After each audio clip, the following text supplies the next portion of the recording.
Welcome to another edition of the FOAC-ILLEA podcast. I'm joined today at the Great American Outdoor Show here in Harrisburg, Pennsylvania, with our newest board member, Lizzie Jackovich. Hi. Lizzie, welcome. Thank you. Thanks for sitting down with me. Absolutely. This is fun. We're kind of getting to know the people that are involved with FOAC, and so I thought, hey, we're here together. We live on opposite sides of the state. Why not sit down, have a conversation, and let people find out a little bit more about what makes Lizzie tick. All right. So tell us about yourself and your journey to coming into FOAC. So I actually won a contest that I didn't know my husband had submitted for me. A gentleman was running a contest to win a free class with Mr. Clint Macro. Have you ever heard of him? I have heard of him, yes.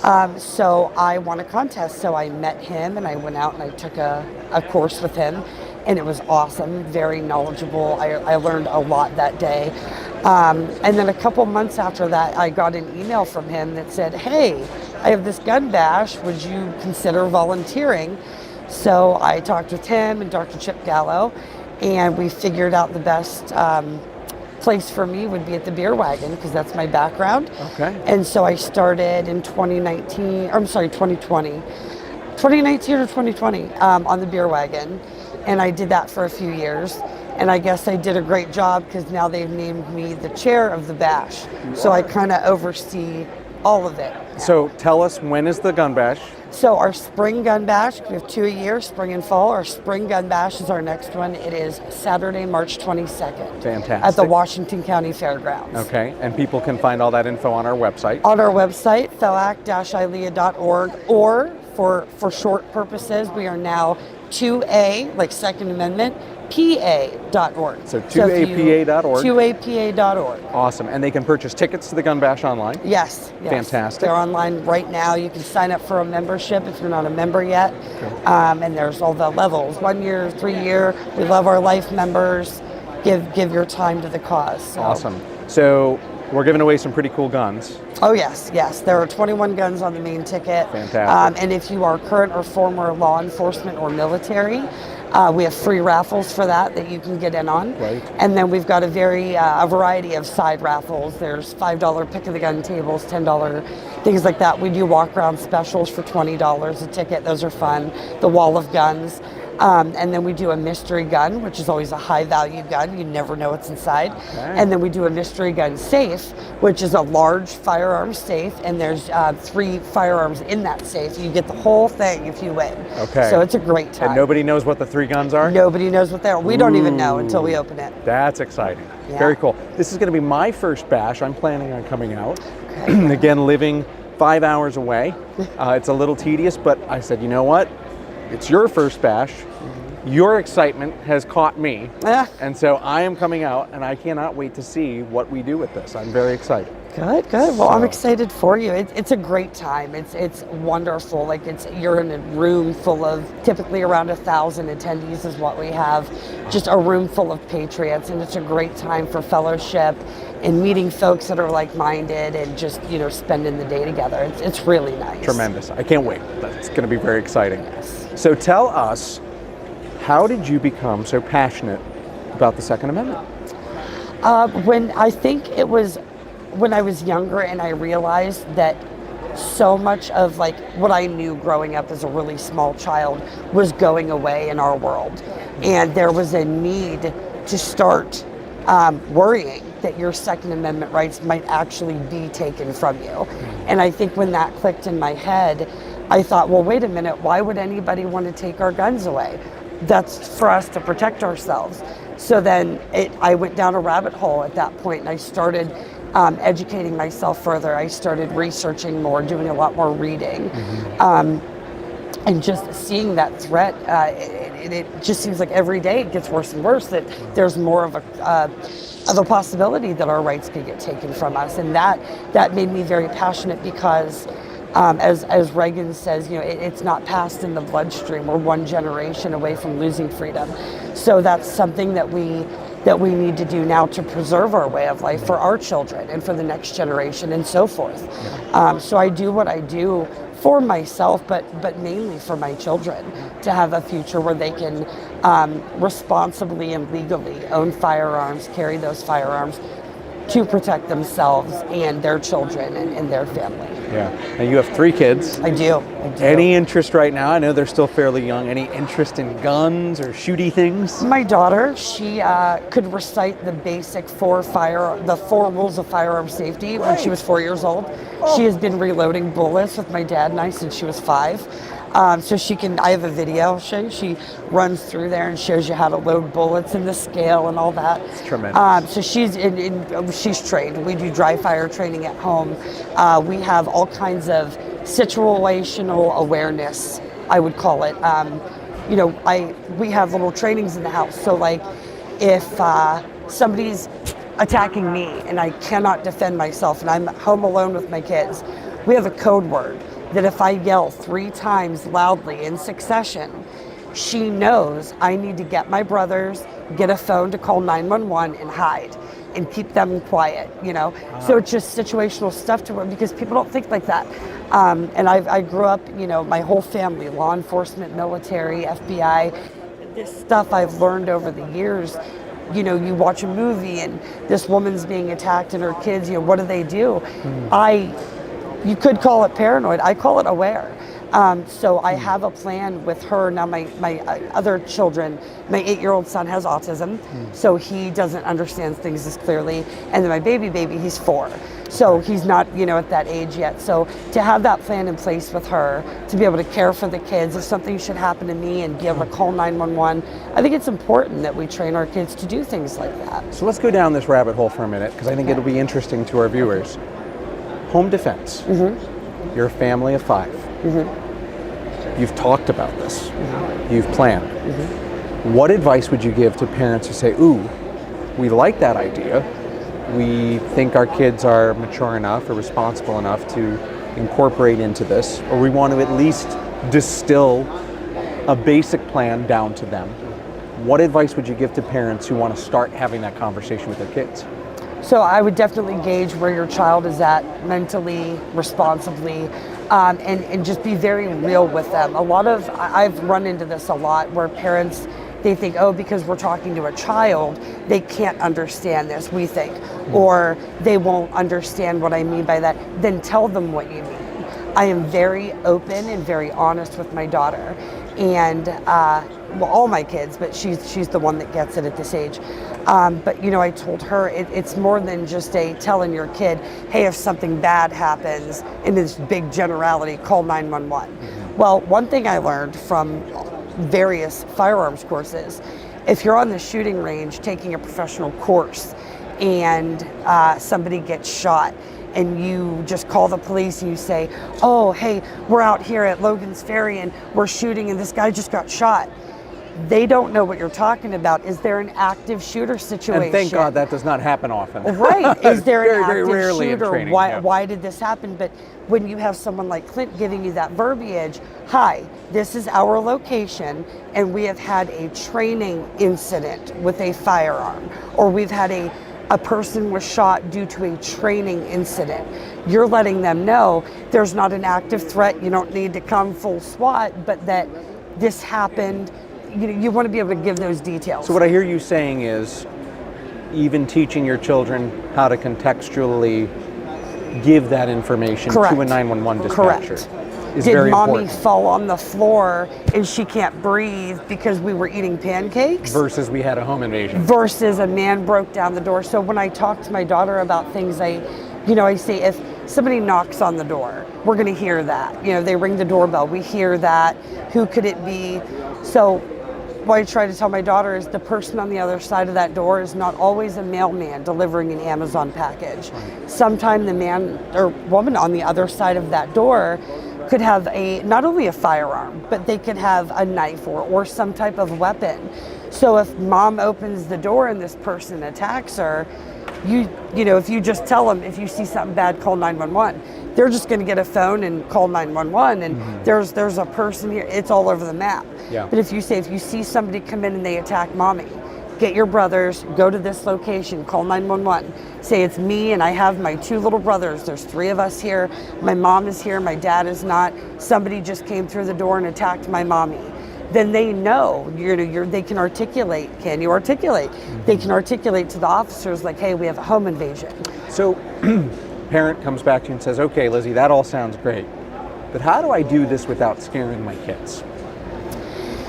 I took that risk. I didn't think of it in that manner because I wanted my children to know that life isn't all puppies and candy canes, Yeah. So I'm raw with them. I told my daughter, the likelihood of someone coming to our house and hurting us, very slim.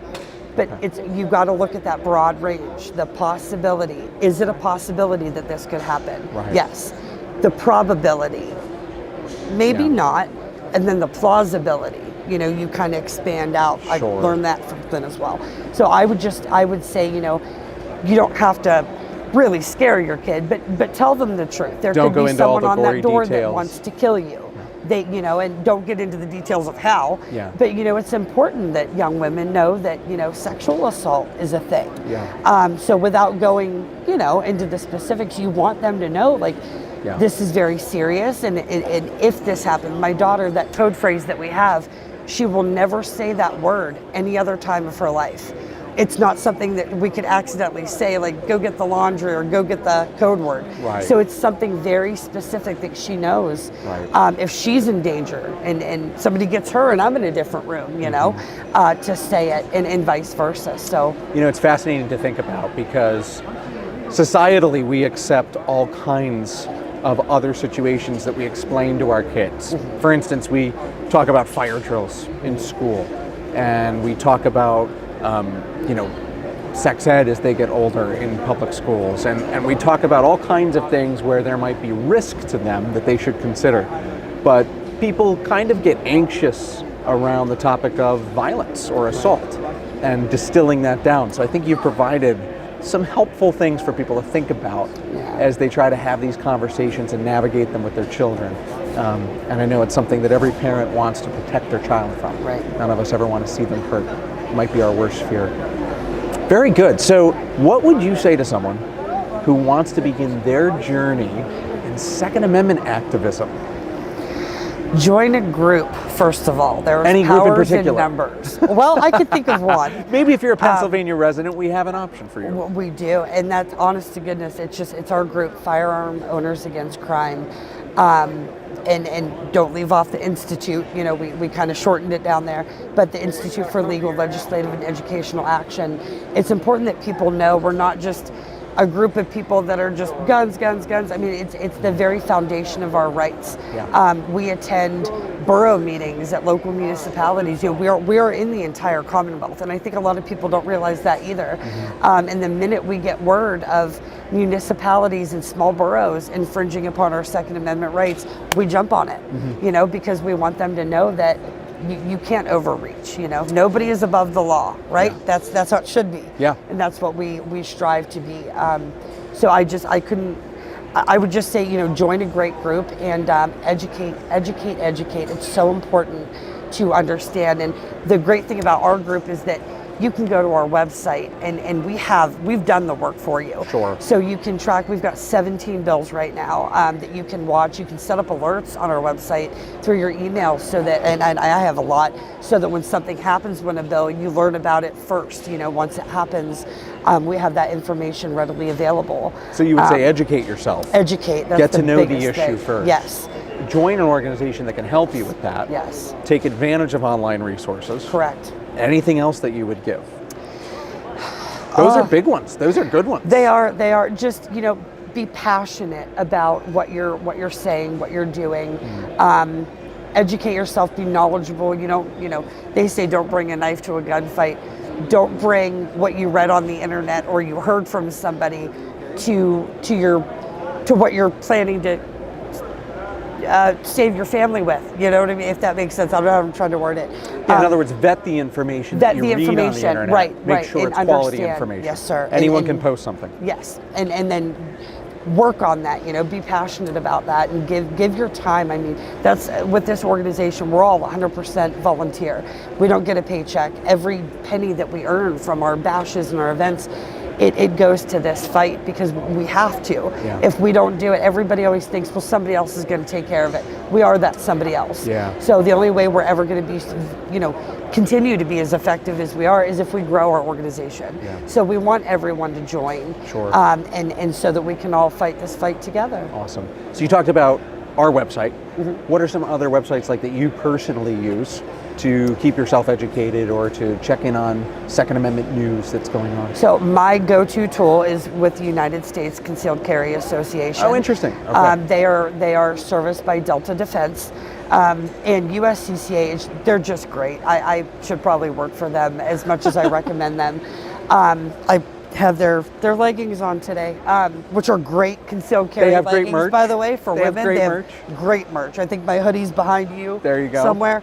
Love the merch, but no, it's you think you have to have auto insurance because if something happens and somebody hits you, you want to be able to get a new car.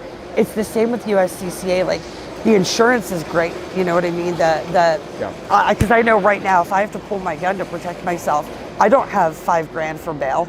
I don't have 10 or plus thousand off the bat for an attorney retainer, but they do. Yeah. Do I have the $39, $49 a month, depending on how much training you want, for that insurance that has my back? Absolutely. That's a staple in my family's budget. Interesting. That's great. And USCCA, they have wonderful apps, like their USCCA app, where your account information is, your training academy. They've got the USCCA reciprocity map. It's an app.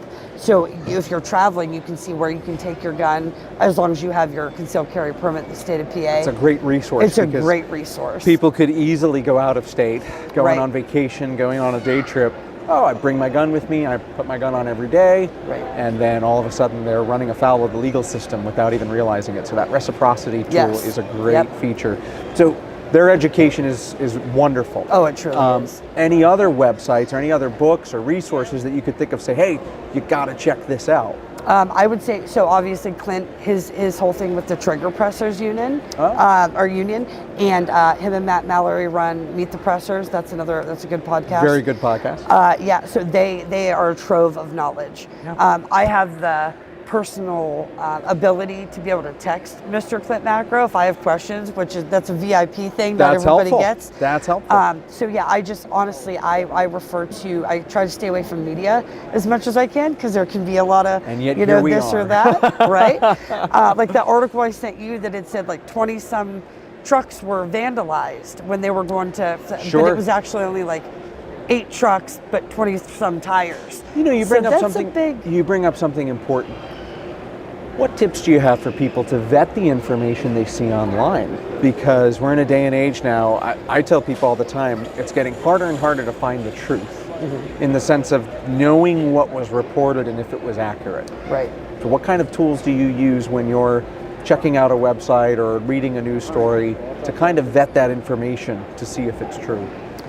Well, first of all, I go to Google for a lot because if I see a headline or something, I put it in Google because 9 times out of 10, if it is a legitimate thing, you type it into Google, there's 500 articles. If you say, somebody said, oh, there was a mass shooting in St. Louis today. If I type that into Google and nothing comes up, that's a false headline right there. Sure. But if I type it in and there's all these media outlets with videos and there's 500 articles, And it something happened. happened. Right. Yeah. But if you read each individual article, they're all going to be different. There were 17 casualties. There were 16 wounded and 1 dead. Yeah. They all vary. So typically I go to the people that I trust. So it's like the people that you do trust who may or may not be in the media. They're a reputable source. They're not fake news. They're not people who are just looking to further an agenda. So I look towards people that I know and trust to vet certain information depending on what it is. You mentioned mass casualty incidents, and I always tell folks, those details are going to change, especially in that first 48 hours after the incident. Things are chaotic on the ground. You have multiple law enforcement agencies, multiple news outlets. Those numbers and stuff will change, particularly of casualties. So yeah, it's important to give the story time to breathe before we get really dogmatic about the details. But I think that's key. Checking multiple sources is a big deal for people. Yes. Go to Google, check it out, read a few different sites to make sure you're getting the story. I like that. That's good advice. All right, you want to do our lightning round? Sure. I'm very excited Sure. for our lightning round. I bet you are. We've been doing this with some guests, and it's been pretty popular. So let me ask you some questions. Okay. They're fun questions, but they're unique to Lizzie. Okay. It's whatever Lizzie thinks. Okay. What's Lizzie's favorite gun to shoot? H&K VP9 SK. Interesting. Yes. I just talked to the gentleman at the HK booth yesterday, and he told me that gun is discontinued. I got one. I got one You got before it they in. were gone. You may Yes. want to. And he said they're still on the market now, but they're kind of redoing their lineup. So, but I've heard from many people, even family members, that love that gun. I love the entire VP9 series. My dad has the full size. Obviously, the SK is a subcompact. It's a lot smaller. I got that for concealed carry. Fantastic. But yeah, I love the entire Favorite gun to VP9 shoot? line. But Heckler and Koch has always kind of had my heart. And You're then so Sig Sauer bougie, right beneath Lizzie. that. You're because so bougie. Lena Michalak, she shoots for them. She's Oh. great. All right, what's your favorite P320 Sig? P320. P320. The OG. That was my favorite pistol that I had until I upgraded to the HK. Now that's my favorite. Interesting. Okay. What's a gun you'd never get rid of? A gun I would never get rid of.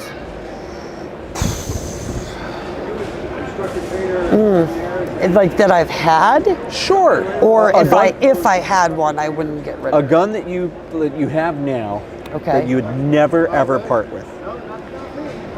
Probably my grandfather's service revolver. Wow. From when he was chief of police in the Waynesburg borough for like 20 years. I would never get rid of that. There's Do you know not what an the amount model of is? money in the world that could buy that. Yeah. Do you know what the model is?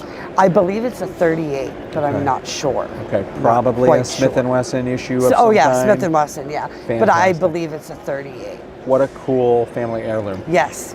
That is tremendous. Worst gun you ever shot? Your least favorite to shoot? Springfield Hellcat. Oh, sorry, Springfield.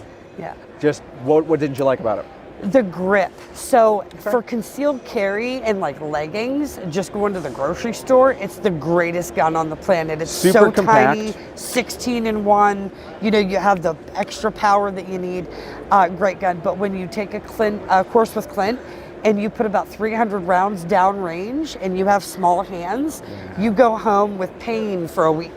The grip, I no matter what I did, it was just too small for me. Sure. So it really, it didn't fit my hand well. Yeah. It is a great little gun. Yeah. It was accurate, it was, but for me personally, I just would not recommend it. I wouldn't use it anymore. I've had 3 and gotten rid of them. Wow, okay. I wrote an article a while back for the FOAC newsletter that Okay. comes out bi-weekly, and Yes. I talked about considerations for micro-compact pistols. Okay. And, there's so many positive things. Lots of ammo, small packages, easy to conceal. Right. But a lot of the things that people don't think about is once they get out and train with it, Yes. man, this little guy packs a wallop and it beats you up. And it's not necessarily the gun's fault, it's a physics thing. Right. Those smaller guns just tend to pass on more felt recoil to the shooter. It's just hard to get around that.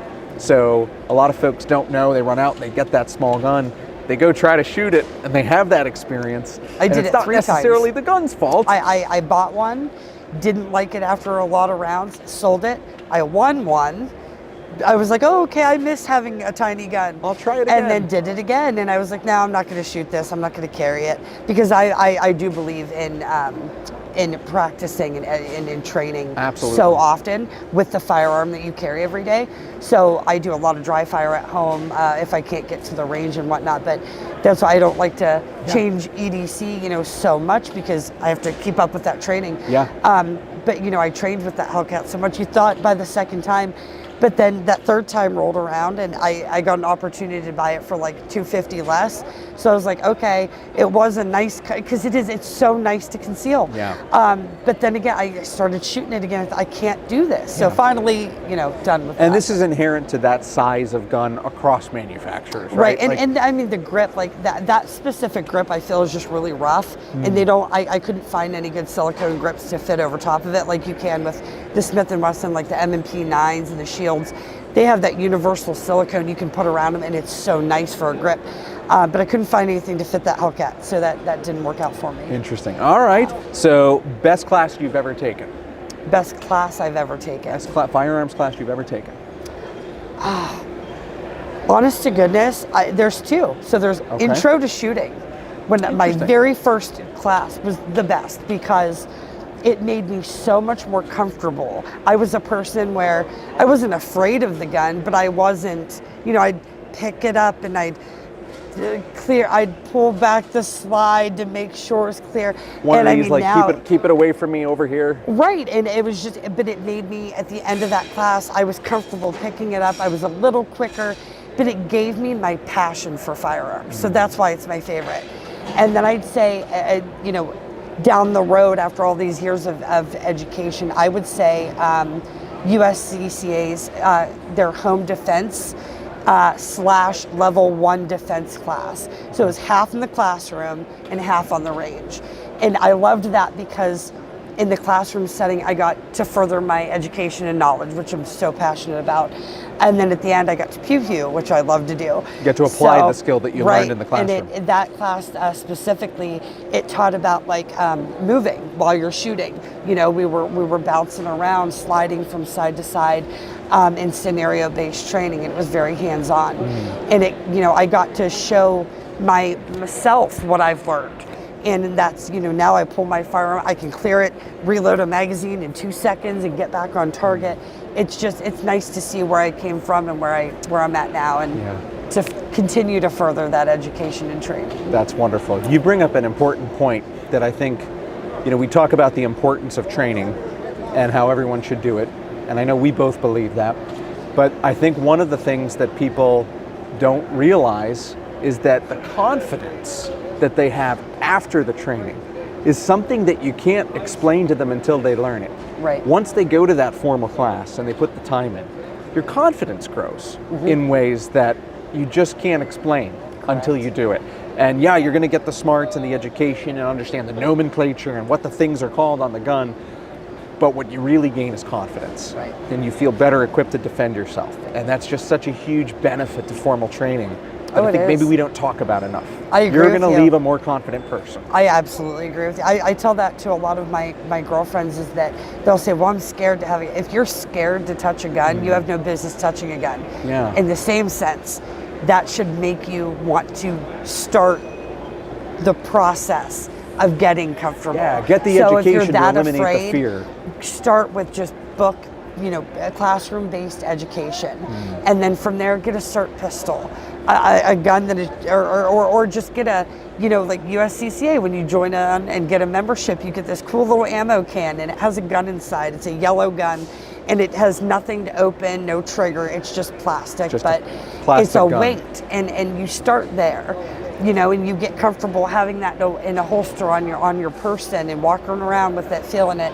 And then the more education, okay, well, I'm going to start practicing taking it from the holster, getting used to those movements. Work your way up until you have a real firearm in your hand and you're comfortable with that firearm. And then just train with that firearm. That's great. Yeah, those plastic training aids, the cert pistols from Next Level Training, the blue guns that you can get your specific firearm in just a molded plastic piece. That's really great for helping train yourself with muzzle direction and grip, and just working some of those fundamentals in isolation, but really helping with the confidence and okay, what does a good grip feel like? And you can work on that stuff at home so that you're less thinking about it in the class context. You can focus on developing different skill sets like recoil management and accuracy and other things. I agree, yes. Tremendous. Lizzie, this has been so fun. It has. Thank you for sitting down with me. Absolutely. We're so happy you're here at FOAC. Happy to be here. And I cannot wait for the gun bash. So one more time, give the details. So FOAC-ILLEA Spring Gun Bash, Saturday, March 22nd, Washington County Fairgrounds, main building number 1. Doors open right before 1 o'clock. We're done at 6, so the bash runs from 1 to 6. You can buy our tickets online for the main ticket, $50. That gets you your entry to the 21 guns on the ticket, which are great guns. We always have great guns, but this year, it's a great list. We've all vetted it thoroughly. It's a wonderful list. And that's your beer, your food, your desserts, all kinds of stuff. So it's going to be a great time. We look forward to everyone coming out. Can't wait. It's going to be great. Wonderful. Well, thanks for sitting down. You. And stay tuned for more content from the FOAC-ILLEA podcast. Thank you.